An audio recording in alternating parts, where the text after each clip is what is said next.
بسم الله الرحمن الرحيم. أعوذ بالله من الشيطان الرجيم. بسم الله الرحمن الرحيم.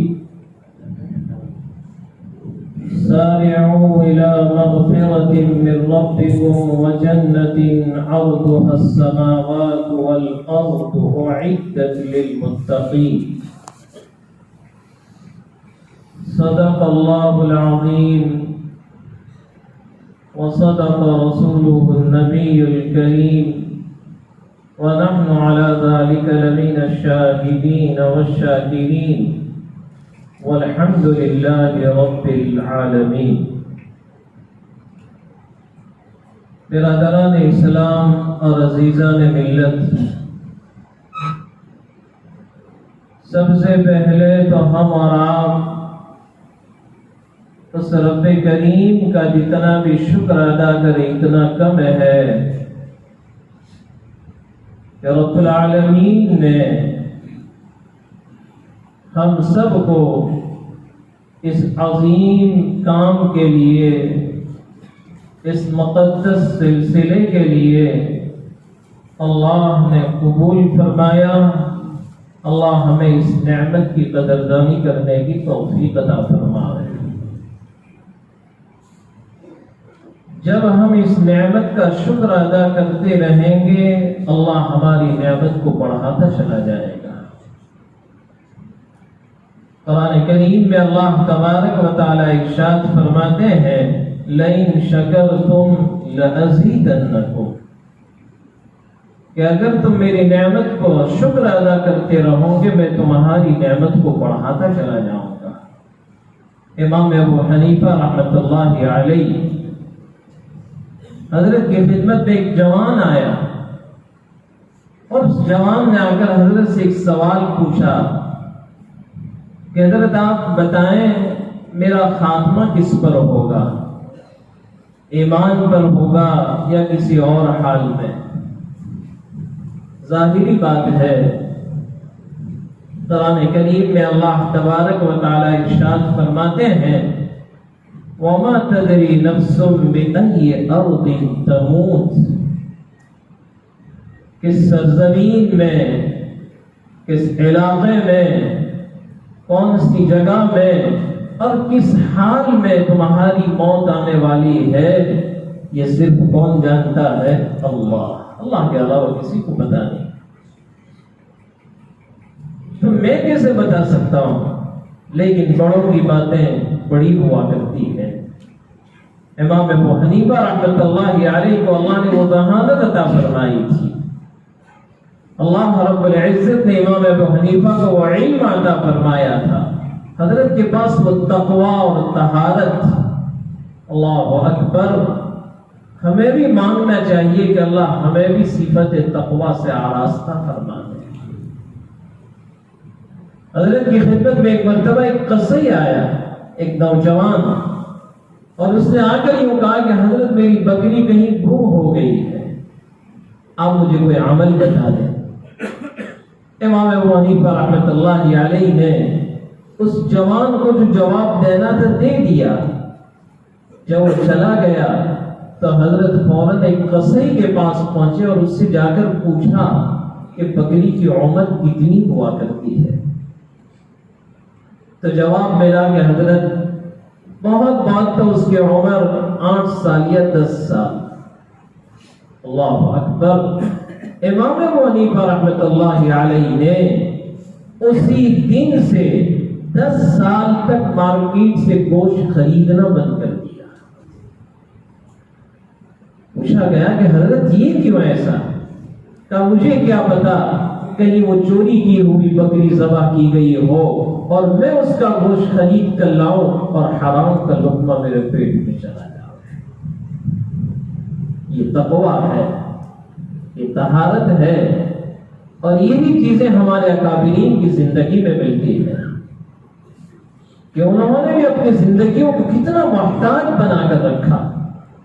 میں نے اس سے بھی پہلے بتایا تھا کہ ہمارے حال کے اکابرین میں حضرت مولانا ابراہیم صاحب دیولہ دعوت برکاتہم العالیہ اللہ حضرت کے سائے کو ہم پر تادیب قائم فرما دے کہ دیکھو تو صرف ان کی زندگی کتنی سادگی والی، تقوی اور طہارت پاکیزگی، کہ حضرت امریکہ سے آ رہے ہیں، بیمار ہیں، ہوائی جہاز پر جب سوار ہوتے ہیں تو ظاہری بات ہے کہ بہت سی سیٹیں پیچھے خالی ہوتی، کبھی مسافرین نہ ہوں، تو حضرت بیمار تھے، تو ساتھی نے یوں کہا کہ حضرت اگر آپ پیچھے آ جائیں اور آپ تھوڑی دیر لیٹ جائیں تاکہ لمبا سفر ہے، ہمارا سفر بھی کٹ جائے گا اور آپ کو آرام بھی مل جائے گا۔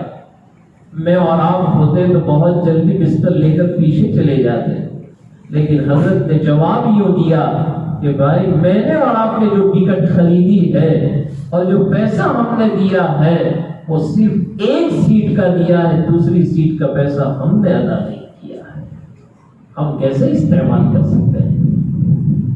حضرت مولانا احمد لال صاحب دامت برکاتہم ایک مرتبہ فرمانے لگے اپنے بیان میں کہ حضرت مولانا انعام الحسن صاحب نور اللہ مرقدہ کے ساتھ ہم ریلوے اسٹیشن پر کھڑے تھے اور حضرت کو استنجا کا شدید تقاضا، اب اتنا دونوں کا تقاضا برداشت سے باہر نہیں، لہذا تھوڑی دیر ہوئی کہ اسی پلیٹ فارم پر ایک ٹرین آئی، اور جب وہ ٹرین آ کر رکی تو کہا حضرت سے کہ حضرت آپ جلدی سے اس میں سے فارغ ہو جائیں، وہاں تک انشاءاللہ ٹرین یہاں پر ٹھہرنے والی ہے، ہماری ٹرین اس کے بعد آنے والی ہے۔ اللہ اکبر۔ حضرت نے اس وقت یہ جواب دیا کہ بھائی اس ٹرین کے اندر جو پانی بھرا گیا ہے وہ اس ٹرین کے مسافرین کا حق ہے، ہمارے استعمال کا اس میں کوئی حق نہیں ہے۔ یہ ہمارے اکابرین کی زندگیاں، یہ ہمارے بڑوں کی زندگیاں کہ جن کے اندر وہ تقوی اور طہارت۔ تو امام ابو حنیفہ رحمۃ اللہ علیہ نے 10 سال تک اس مارکیٹ سے گوشت خریدنا بند کر دیا۔ ایک مرتبہ حضرت سفر میں جا رہے ہیں، شدید دھوپ ہے اور لوگ ایک مکان کے سائے میں آرام کر رہے ہیں اور اللہ کا بندہ دھوپ میں کھڑا ہے۔ کہا کہ حضرت آپ بھی سائے میں آ جاؤ، آپ بھی آرام کر لیں یہاں پر۔ حضرت نے جواب دیا میں اس مکان کے سائے میں نہیں بیٹھ سکتا ہوں۔ حضرت کیوں؟ کہا جس صاحب مکان کے سائے میں تم بیٹھے ہوئے ہو یہ وہ شخص ہے جو میرے پاس سے کچھ رقم قرض کے طور پر لے گیا ہے، اگر میں اس کے مکان کے سائے میں بیٹھتا ہوں تو کہیں میرے لیے سود نہ ہو جائے، کہیں میرے لیے سود نہ ہو جائے۔ امام ابو حنیفہ رحمۃ اللہ علیہ کے پاس وہ جوان آ کر پوچھ رہا ہے کہ حضرت کیا کریں؟ حضرت نے جواب دیا کہ میں تو مجھے پتہ نہیں تیرا خاتمہ کس حال میں ہوگا، لیکن میں اتنی بات جانتا ہوں لئن شکرتم لازیدنکم، اللہ نے فرمایا ہے اس ایمان کی نعمت کا تو روزانہ شکر ادا کرتا رہے، اللہ رب العزت موت تک تجھے ایمان پر چلا لے گا انشاءاللہ۔ تو اللہ نے ہمیں اور آپ کو یہ کام دیا ہے، ہمیں اس نعمت کی قدردانی کرنی ہے، ہمیں اس کام کو اپنا کام سمجھ کر اس کو کرنا ہے۔ یہ وہ مجمع بیٹھا ہوا ہے الحمدللہ جس کا کچھ نہ کچھ وقت اللہ کے راستے میں لگا ہے، لہذا ہماری بہت بڑی ذمہ داری بنتی ہے، ہمارے لیے بہت بڑی ذمہ داری ہے، ہم پورے علاقے کے لیے ایک نمونہ ہے، لہذا عوام ہمارے اٹھنے کو، ہمارے بیٹھنے کو، ہمارے چلنے کو، ہمارے کھانے کے پینے کے سارے طریقوں کو دیکھتی ہے، اس لیے مجھے اور آپ کو تو بہت پھونک پھونک کر قدم رکھنا پڑے گا۔ ایک مرتبہ حضرت مولانا عثمان صاحب دعوت برکاتہم نے بہت پیاری بات بیان فرمائی کہ دعوت کا کام کرنے والا ہر ساتھی اس کی مثال دلہن کی طرح ہے، کہ جس طریقے سے دلہن جب رخصت ہو کر آتی ہے تو محلے والے، گاؤں والے، بچے، عورتیں اس دلہن کو دیکھنے کے لیے آتے ہیں کہ اس کا کلر کیسا ہے، یہ کیسے چلتی ہے، یہ کیسے اٹھتی ہے، اس کا مزاج کیسا ہے، ہر چیز کو دیکھتے ہیں۔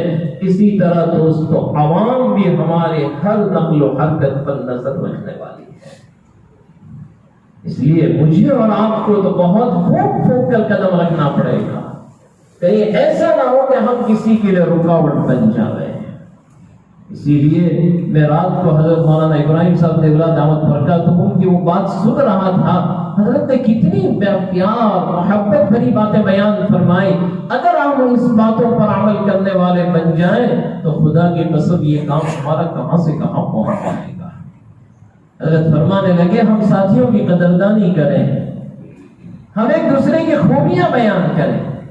حضرت فرمانے لگے ہمارا مزاج خوبیوں کا بناؤ، ہماری نظر عیوب پر نہ ہو۔ آج میرا اور آپ کا مزاج یہ بن گیا کہ ہم ساتھی کے عیوب تلاش کرتے ہیں، کہا عیوب کو نہ دیکھیں، ہماری نظریں خوبیوں پر ہونی چاہیے اور ہم اپنے ساتھیوں کی خوبیاں بیان کریں۔ حضرت فرماتے ہیں یہ مزاج صحابہ کا تھا، یہ مزاج ہمارے نبی کا تھا، اور یہی مزاج اس دعوت کے کام کا بھی ہے۔ اللہ کے نبی صلی اللہ علیہ وسلم کیسے خوبیاں بیان کر رہے ہیں۔ حضرت نے واقعہ بیان فرمایا کہ نبی اکرم صلی اللہ علیہ وسلم نے حضرت عمر بن خطاب کو اپنے قریب بلایا کہ عمر، حالانکہ عمر صحابی ہے اور اللہ کے رسول تو اللہ کا نبی ہے، نبی اور صحابی میں تو کتنا فرق ہے، لیکن عمر کو بلایا اور بلا کر یوں کہا کہ عمر آج میں نے جنت کی سیر کی، تو جنت کی سیر کرتے کرتے میں محل کے اوپر سے جب میرا گزر ہوا تو میں نے فرشتوں سے پوچھا لمن ھذا القصر، یہ محل اور یہ پیلیس کس کا ہے؟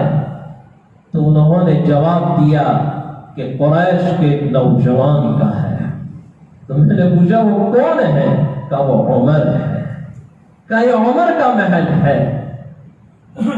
تو پھر اللہ کے نبی صلی اللہ علیہ وسلم فرمانے لگے عمر میرا دل یہ چاہتا تھا کہ میں اندر جا کر اس محل کی زیارت کروں، لیکن عمر مجھے تیری غیرت یاد آ گئی، عمر مجھے تیری غیرت یاد آ گئی کہ کہیں عمر کو غیرت نہ آ جائے کہ میری اجازت کے بغیر میری جنت کو آپ دیکھنے کے لیے چلے گئے، میرے محل میں چلے گئے۔ عمر کہنے لگے یا رسول اللہ اغار علیک، کیا میں آپ پر غیرت کروں گا؟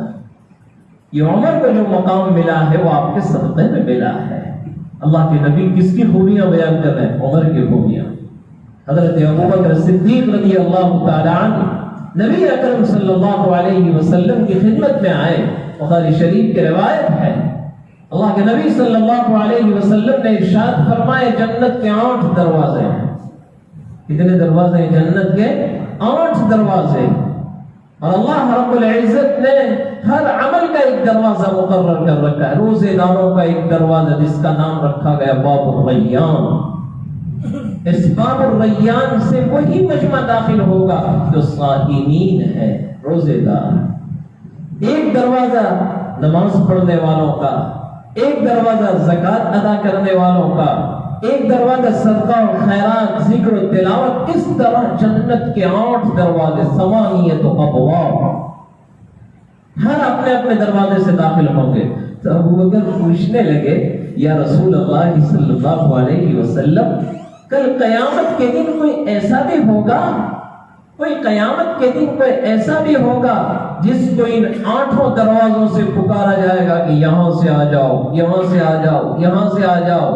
حضور نے فرمایا ہاں ابوبکر، اور میں یہ کہہ سکتا ہوں کہ 8 دروازے سے جس کو پکارا جائے گا ابوبکر وہ تم ہو سکتے ہو۔ نبی کتنے صحابہ کی تعریف تو دیکھو کیسی کر رہے ہیں، نبی ہیں اور اپنے صحابہ کی کیسی تعریف کر رہے ہیں۔ میں سمجھتا ہوں کہ ابوبکر تجھے جنت کے ہر دروازے سے بلایا جائے گا۔ اس طرح ہمارا مزاج بنانا پڑے گا کہ ہم اپنے ساتھیوں کی خوبیاں بیان کریں۔ حضرت فرماتے ہیں عیوب کو مت تلاش کرو، لیکن آج تو ہم نے ایسے کیمرے لگا رکھے ہیں اپنی آنکھوں پر کہ اگر کسی آدمی کے اندر 99 خوبیاں اور ایک عیب ہو تو ہم 99 پر پردے ڈال دیتے ہیں اور اس ایک عیب کو اچھالنے والے بن جاتے ہیں۔ ہمارا مزاج یہ نہیں ہونا چاہیے، ہم ایک دوسرے کے عیوب پر پردے ڈالنے والے بنے۔ صحابہ کیسے چھپاتے تھے؟ ایک مرتبہ اللہ کے نبی صلی اللہ علیہ وسلم تشریف فرما ہے، صحابہ بیٹھے ہوئے تھے، اچانک ماحول خراب ہو گیا، کسی کی ریح نکل گئی، ہوا نکل گئی، لہٰذا پوری مجلس کے اندر بدبو پھیل رہی ہے۔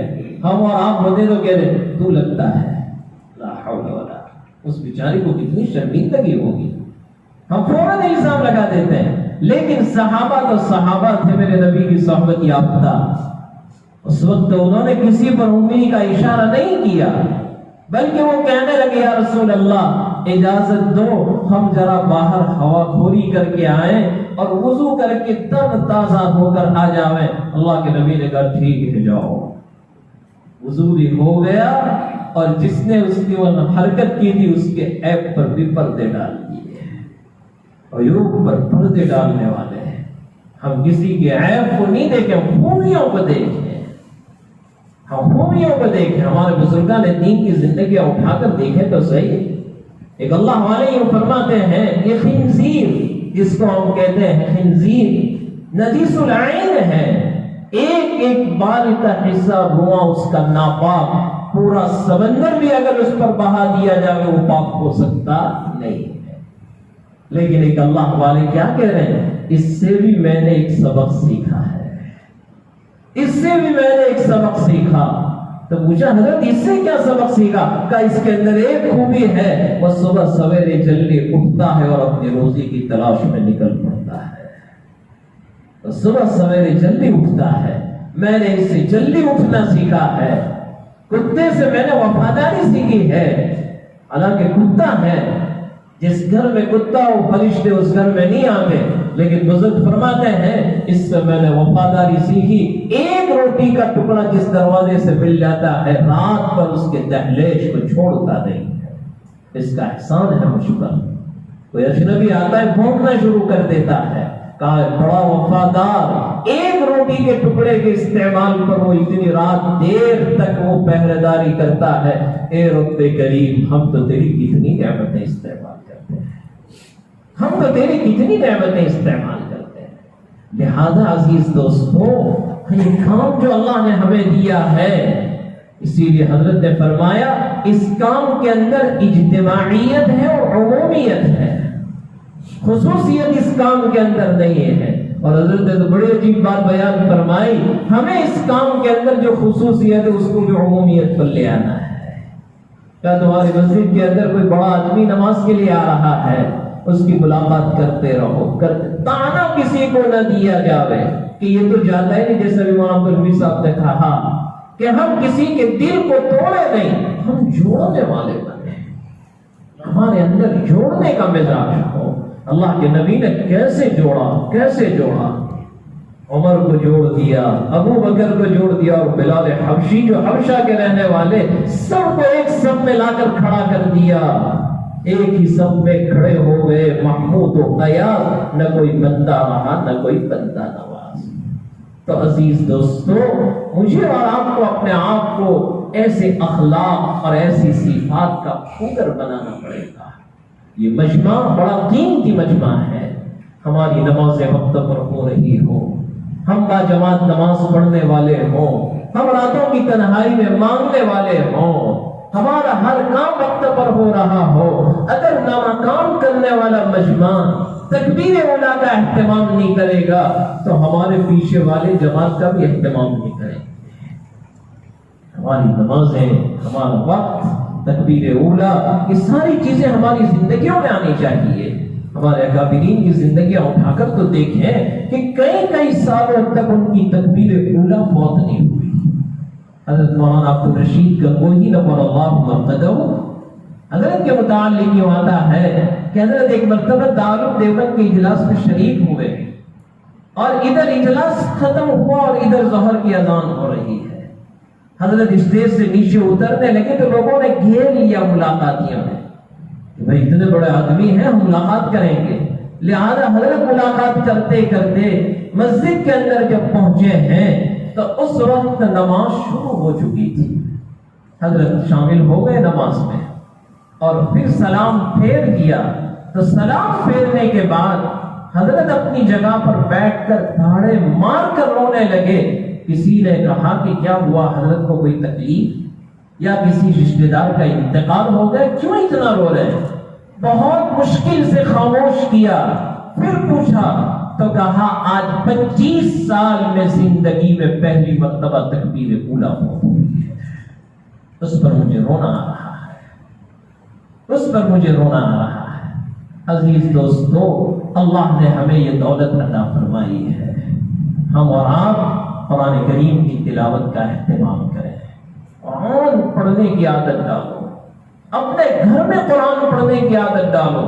اگر باپ قرآن لے کر بیٹھے گا تو آپ کے بچے بھی بیٹھیں گے، خاوند بیٹھے گا، بیوی بھی بیٹھے گی. آج ہمارے ہی گھروں میں قرآن کی تلاوت نہیں ہے، ہمارے گھروں میں قرآن کی تلاوت. وہاں پر صحابہ کا مزاج کیا تھا.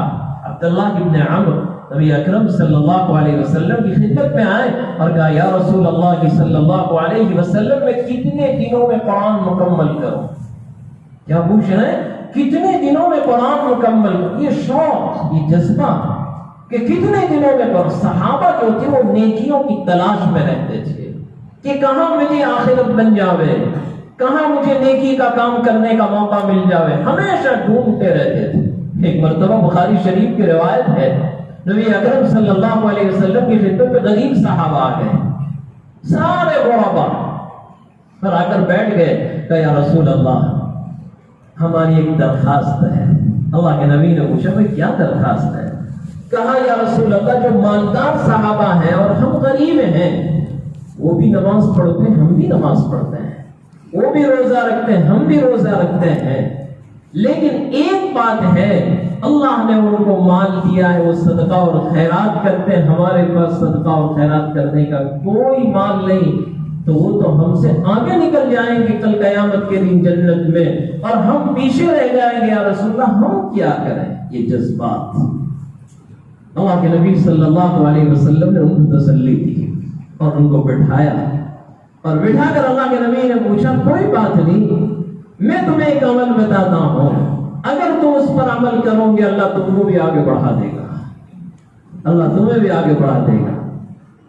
تو اللہ کے نبی صلی اللہ علیہ وسلم نے ان سے کہا کہ 5 مرتبہ پانچوں نماز میں سلام پھیرنے کے بعد اپنی جگہ پر بیٹھ کر 33 مرتبہ سبحان اللہ، 33 مرتبہ الحمدللہ اور 34 مرتبہ اللہ اکبر پڑھ لیا کرنا.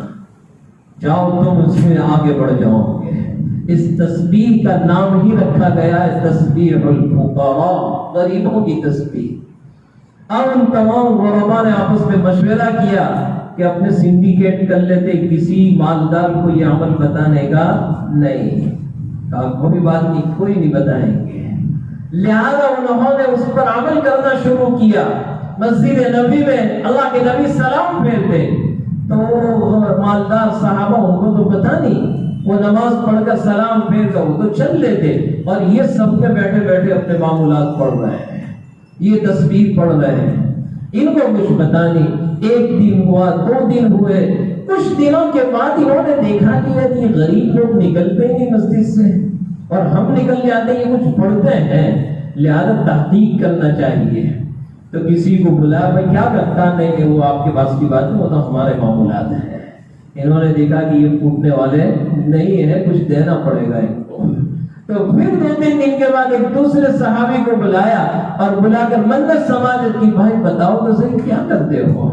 تو اللہ کے نبی نے ہمیں یہ تسبیح بتائی جس پر عمل کرنے سے ہم تم سے بھی کل قیامت کے دن آگے نکل جائے گا. اچھا کہا کہ کوئی بات نہیں. انہوں نے بھی سارے مالدار کو بتا دیا کل سے اپنے بھی شروع کر دو بھائی، کل سے اپنے بھی شروع کر دو.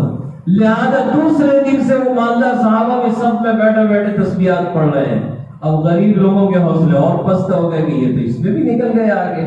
پھر اللہ کے نبی کی خدمت میں آیا، کہا یا رسول اللہ آپ نے تو عمل بتایا لیکن یہ پھوٹ گیا کوئی اور سارا عمل ان کو بھی پتا چل گیا. حضور نے فرمایا تم بھی کرو وہ بھی کرے، ذالک فضل اللہ یؤتیہ من یشاء.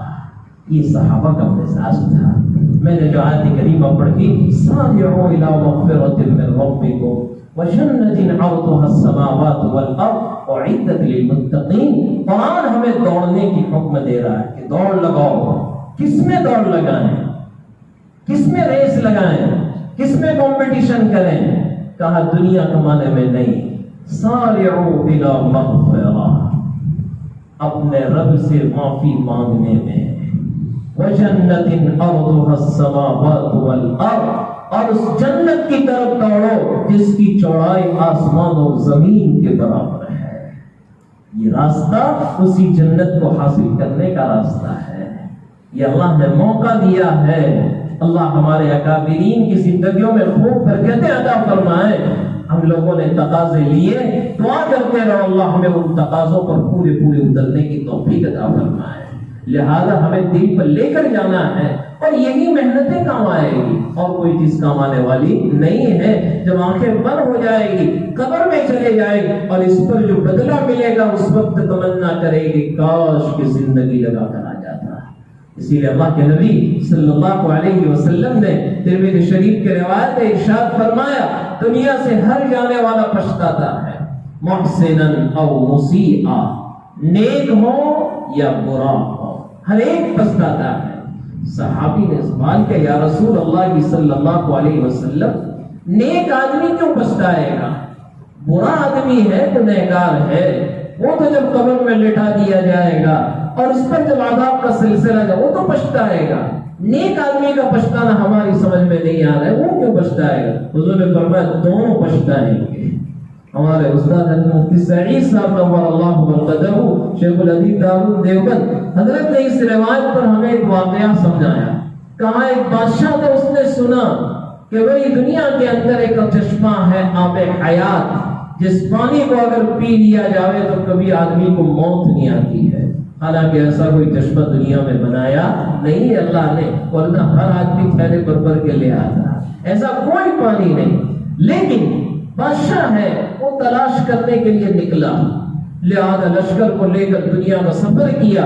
چلتے چلتے ایک اندھیری جگہ میں پہنچے. فرمانے لگے جب اندھیری جگہ میں پہنچے تو کچھ چیزیں چمکتی ہوئی نظر آئی. تو کوئی کہنے والا، اعلان کرنے والا یہ اعلان کر رہا ہے کہ لینے والا بھی پچھتائے گا اور نہ لینے والا بھی پچھتائے گا. تو اب لشکر میں دو پارٹیاں بن گئی. بعضوں نے تو یوں کہا کہ جب دونوں پچھتائیں گے تو کیوں خاموں کا بوجھ اٹھایا جائے، ہمیں کچھ اٹھانا نہیں ہے. اور کچھ لوگوں نے کہا کہ بھئی زیادہ نہیں، کم از کم مٹھی تو بھر لو، اس سے کیا نقصان ہو جائے گا. تو انہوں نے چلتے چلتے مٹھیاں بھر لی. جب روشنی میں آئے، تاریکی سے جب روشنی میں آئے تو انہوں نے یوں سمجھ رہے تھے کہ ہم نے تو ہاتھ میں ریت کے کنکر اٹھا رکھے ہیں. لیکن جب انہوں نے اپنی مٹھیوں کو کھولا تو ان کی مٹھیوں میں ریت کی کنکر نہیں بلکہ سب کے ہاتھ میں ریئل ڈائمنڈ تھے، سارے کے سارے ریئل ڈائمنڈ. اب دونوں پچھتا رہے ہیں کہ جنہوں نے کچھ نہیں اٹھایا وہ یوں کہنے لگے کم از کم مٹھیاں تو اٹھا لیتے ہیں، اور جس نے مٹھیاں اٹھائی وہ یوں کہنے لگے کیوں مٹھی اٹھائی، کم از کم بوریے بھر لیتے ہیں، اتنا ہی اٹھا کر لائے. تو یہی حال ہوگا دوستو قبر میں جانے کے بعد، جب اللہ ہمیں اس کام پر جو بدلہ عطا فرمائے گا اس وقت ہم تمنا کریں گے کاش کی زندگی لگا کر آ جاتا، کاش کی پوری زندگی لگا کر آ جاتا. اور جس نے کچھ نہیں لگایا وہ بھی حسرت کرے گا کہ کم از کم کچھ تو لگا کر آ جاتا. لیکن اس وقت کی ندامت اور اس وقت کی حسرت کوئی فائدہ نہیں دے گی. تو دوستو اللہ نے یہ کام دیا ہے، ہمیں اس کام کی قدردانی کرنی چاہیے اور اس نعمت کا شکر ادا کرتے رہنا چاہیے. جو تقاضے آپ نے ہم نے لیے ہیں دعا بھی کرتے رہیں، محنت بھی کرتے رہیں. اللہ کرنے والا اللہ ہے، محنت کرنا ہمارا کام ہے. اللہ ہم سب کو عمل کرنے کی توفیق عطا فرمائے. آمین. وآخر دعوانا الحمدللہ رب العالمین. درود شریف پڑھیں. اللهم صل على سيدنا مولانا محمد وعلى آل سيدنا مولانا محمد وبارك وسلم. اللهم لك الحمد كله ولك الشكر كله وإليك يرجع الأمر كله. اللهم لا إله إلا أنت المنان بديع السماوات والأرض ذو الجلال والإكرام. جزا اللہ عنا نبینا محمدا صلی اللہ علیہ وسلم وأهله. اللهم صل على محمد كلما ذكره الذاكرون وكلما غفل عن ذكره الغافلون. يا رحمن يا رحيم يا كريم يا غفار الذنوب يا ستار العيوب يا ذا الجلال والإكرام. یا اللہ ہم تو گنہگار ہیں، خطا کار ہیں، ریاکار ہیں، ہم سے بڑا پاپی اس دنیا میں کوئی نہیں، ہم سے بڑا مجرم اس دنیا میں کوئی نہیں، لیکن رب کریم اس سے بڑا معاف کرنے والا بھی کوئی نہیں ہے. اے اللہ تو نے تو بڑے بڑے مجرموں کو بخشا، بڑے بڑے گنہگاروں کو منٹوں میں تو نے بخش دیا. اے رب کریم وہ 100 قتل کرنے والا قاتل جس نے ابھی توبہ بھی نہیں کی تھی، صرف توبہ کے ارادے سے چلا تھا، اور تو نے اس بندے کی مغفرت فرما. ہم سب کو تیرے دربار کی اقراری مجرم بن کر بیٹھے، بھکاری بن کر بیٹھے. اے اللہ تو معاف کر دے. اے اللہ چھوٹے بڑے تمام گناہوں کو معاف فرما. اے اللہ ہم امتحان کے لائق نہیں ہے، ہم آزمائش کے لائق نہیں ہے. اے رب کریم تو بہت پیار کرنے والا ہے اپنے بندوں سے. تو نے تو اپنے آپ کو رحمان کہہ کر پکارا، رحیم کہہ کر پکارا. اے رب کریم ہم سب کو عافیت والی زندگی عطا فرما، مہلک بیماری سے پورے عالم انسانیت کی حفاظت فرما. اے رب کریم ہم جانتے ہیں یہ سب ہمارے گناہوں کی نحوست ہے. مولا تو ہمیں معاف فرما، تیرے غصے کو ٹھنڈا کر دے، تیرے غصے کو ٹھنڈا کر دے. تو راضی ہو جا، تو راضی ہو جا، ہمیں تیری رضامندی والے اعمال کرنے کی توفیق. اے رب کریم تیرا کرم، تیرا احسان، تیرا فضل، ہم تیرا کیسے شکر ادا کر سکتے ہیں کہ تو نے ہمیں اس عظیم محنت کے لیے ہم جانتے تو ہمارا محتاج نہیں. اے اللہ تو ہمیں موت تک چلا لے، اخلاص کے ساتھ کام کرتے رہنے کی توفیق عطا فرما. اے اللہ جہاں جہاں لوگ تیرے راستے پہ چل رہے ہیں، اے اللہ سب کے نکلنے کو قبول فرما. ان کے نکلنے کی برکت سے پورے عالم کے اندر عافیت کی ہوائیں چلا دے، پورے عالم سے بیماریوں کو ختم کرنا. اے اللہ وہ دن واپس لوٹا دے. اے رب کریم حرمین آباد ہو جائے، مدارس خاموش پڑے ہوئے، ہم بڑے ناقدر کیے. اے اللہ آج ہماری درسگاہ قرآن کی تلاوت سے خاموش ہے. وہ دن جلدی واپس لوٹا دے. مدارس آباد ہو جائے، مساجد آباد ہو جائے، دعوت تبلیغ کا مقدس سلسلہ پورے عالم کے اندر جاری ہو. رکاوٹیں ختم فرما دے، رکاوٹیں ختم فرما دے، عافیت عطا فرما. پورے عالم کے اندر عافیت والی زندگی ہم سب کو عطا فرما. اے اللہ مدارس، مساجد، خانقاہوں کی حفاظت فرما، دعوت و تبلیغ کی حفاظت فرما، دین کے تمام شعبوں کی حفاظت فرما، کام کی اور کام کرنے والوں کی حفاظت فرما. ہمارے بزرگان دین کے سفر کو آسان فرما، ان کے سایوں کو ہم دیر تعین فرما، ان کی عمروں میں برکتیں عطا فرما. اے رب کریم حاضرین مجلس کی جائز تمنا پوری فرما کہ پورا مجمع تیری نسبت پر آئے، کوئی مقصد نہیں. اے رب کریم ایک کو قبول فرما، کسی کو محروم نہ فرما. جو تقاضے ہم نے لیے ہیں اے اللہ کرنے والی ذات تو تیری ہے، ان تمام تقاضوں کو پورا کرنے کے ہم سب کو توفیق عطا فرما. یا اللہ حاضرین مجلس کی جائز تمنائیں پوری فرما، امت کے بیماروں کو شفا عطا فرما، پریشان حال کی پریشانیوں کو دور فرما. تیرا تعلق ہمیں نصیب فرما. ہماری دعاؤں کو تو اپنے فضل سے، اپنے کرم سے، اپنی بارگاہ میں قبول فرما. وصلی اللہ تعالی علی خیر خلق سیدنا محمد وعلی آلہ واصحابہ اجمعین.